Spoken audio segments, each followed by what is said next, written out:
Welcome to Transforming the Toddler Years, the podcast for conscious parents, caregivers, and educators who believe tantrums aren't terrible. They are powerful opportunities for connection, growth, and learning during the first 5 years.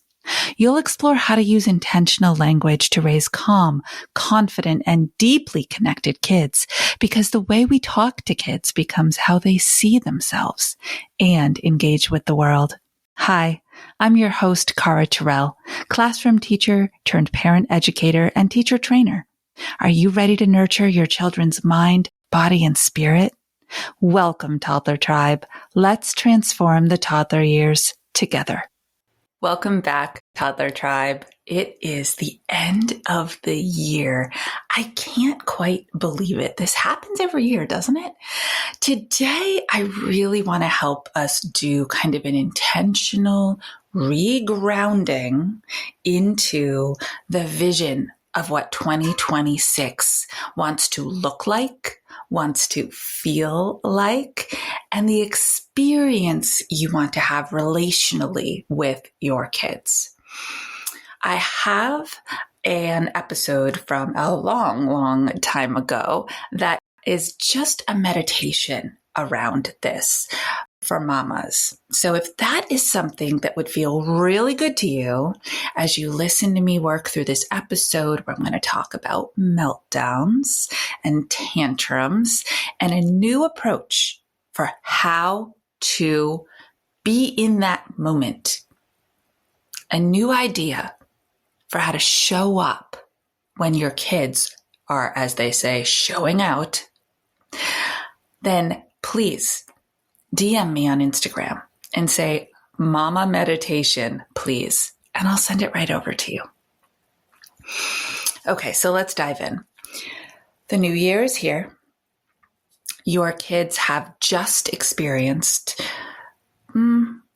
6 weeks, I'm going to say, around 6 weeks of holiday, of change of schedule, of different food habits, definitely more sugar than usual, and lots of new people, all the things that for us as adults, we're all in for. We look forward to those as a comforting part of our year. Kids are stressed by all that. So 2 things are about to happen. You turn the corner to the new year. They are, 1, going to be very interested in a return to predictability, routine, normalcy. It will feel good to their nervous system. It will feel good to their brain, which has been searching for those things. This seems counterintuitive, but it's also true. The second thing that will happen is they will fight it tooth and nail. I know. We are complicated people. They will fight it. The return to normalcy, even though their body craves it and their brain craves it. The reason they're going to fight it is that because as humans, we immediately prefer, gravitate towards the thing that is more fun, the thing that is easier, the food that is yummier. And this has been happening for a while now. Okay, with that in mind, I want to tell you the truth. I always do, right? You will have more meltdowns. You will have tantrums as they fight this inner battle. Yes, this is the way life actually feels comfortable, predictable, and good in my body, and I can actually be connected to my humans in ways that feel good to me, versus the quick, the easy, the delicious, the fun. So, how are you going to approach them? That's the big question. If they're going to happen is not a question. They will. How will you show up differently in 2026 when your kiddo loses it? I want to go through a few pieces of information around what meltdowns and tantrums really are for your infants, toddlers, and preschoolers. First of all, they are developmentally appropriate. I know.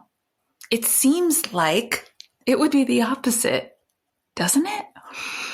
That the development and the learning would happen when we are in our cognitive brain, that frontal lobe, that space that allows us to compare, contrast, remember, forecast. Well, actually, that's exactly when we learn. That's exactly when we learn.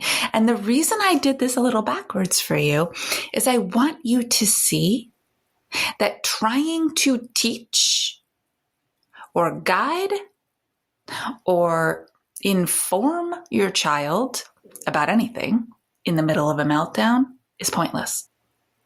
There's no learning happening in a meltdown. There is feeling happening. There is expression of emotion, energy in motion coming through their bodies.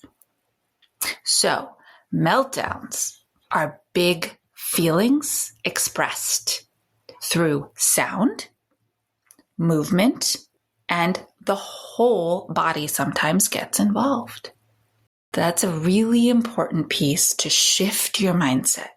When your child loses it, you say to yourself, this is a developmentally appropriate response to their inability to process their emotion right now. If you only made that shift, how would you show up differently? You probably wouldn't yell. You probably wouldn't escalate with them. There's more compassion already built into the moment for you. This is hard for them. They don't like feeling this way. It's all going to come out though. All right. Now, the second thing I want to make sure that you know is that you can handle this. Think of the meltdown as a mountain. This huge thing that just popped up on your really lovely, flat, gorgeous, sunny day hike. And this mountain, you turn the corner and boom, there it is. And you've got to go up it.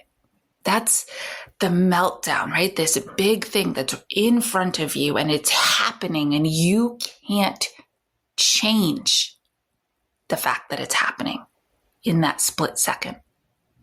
But you know what you can do? Is you can create the molehill. Do you remember that? Am I aging myself by talking about people making mountains or molehills out of things? Perhaps. I don't know if people talk that way anymore, but it essentially meant when something came into your world that was stressful, overwhelming, seemed like a really big deal to you, that instead of minimizing it and meeting it with confidence, clarity, and calm, we exacerbate it. We make it bigger than it actually is. We make it louder and scarier and, philosophize around it and do all the things that make this mountain get bigger and bigger. Okay? So you turn the corner, your kiddo is melting down. They're having that tantrum. And you say to yourself, this is a natural part of childhood. This is a developmental response to something that feels big, scary, overwhelming, stressful for them. But I can bring it down. I can minimize this with them. I can handle this moment. I'm going to take that big energy that they have. I'm going to show up with very small energy. That huge voice that they have, I'm going to show up with a whisper voice. That physical movement that they're flailing all over the place, I am just going to sit perfectly still near them so they know I am a safe place. And when you do that is when the magic happens. They start to come down. The energy moves out of their body. They start to come down. There is no teaching. There is no talking. There is no I told you so's. There is none of what you want them to learn happening in this moment. Now, relationship building is an incredibly big core here in the core 4 parenting world. Every single time you interact with your child, you are building relationship. Those core 4 connectors. That doesn't always mean that we're building a relationship in a way that we want to. That yelling, that blaming, that escalating with them that I referenced earlier, that builds your relationship in one direction.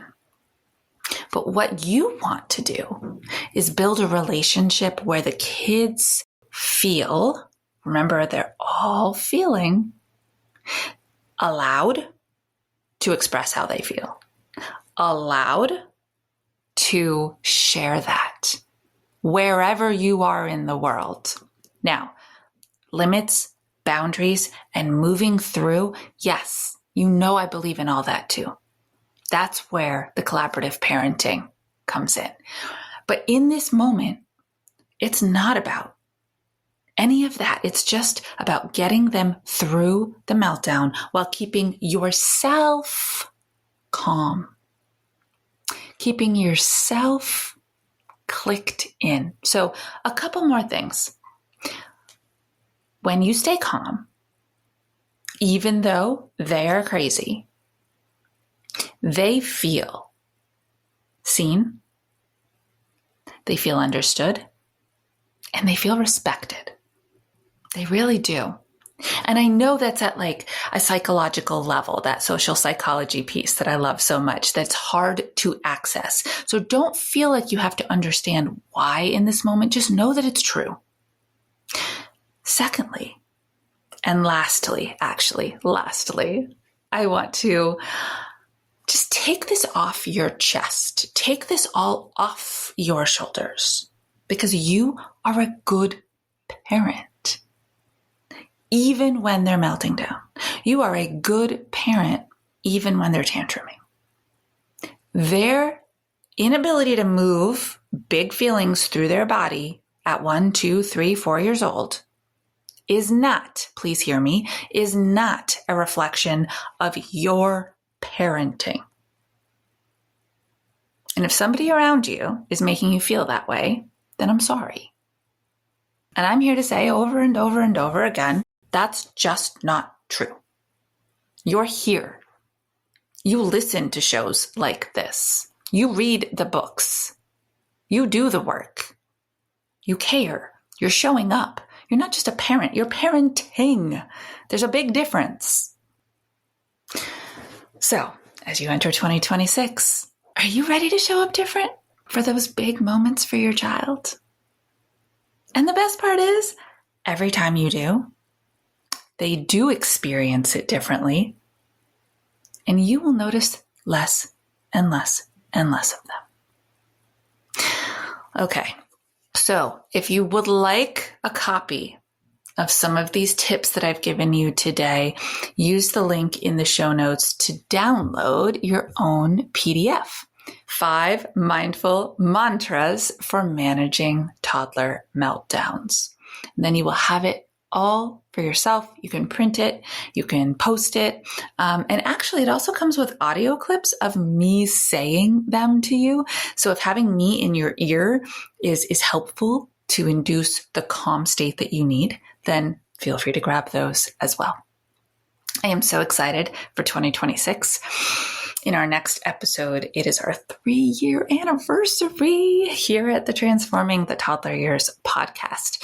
And I have big news. I am so excited to share what the beginning of this year is going to look like for us. So be sure, if you don't already, to follow the show, subscribe, and come on back here for our next episode where I reveal 2026's focus.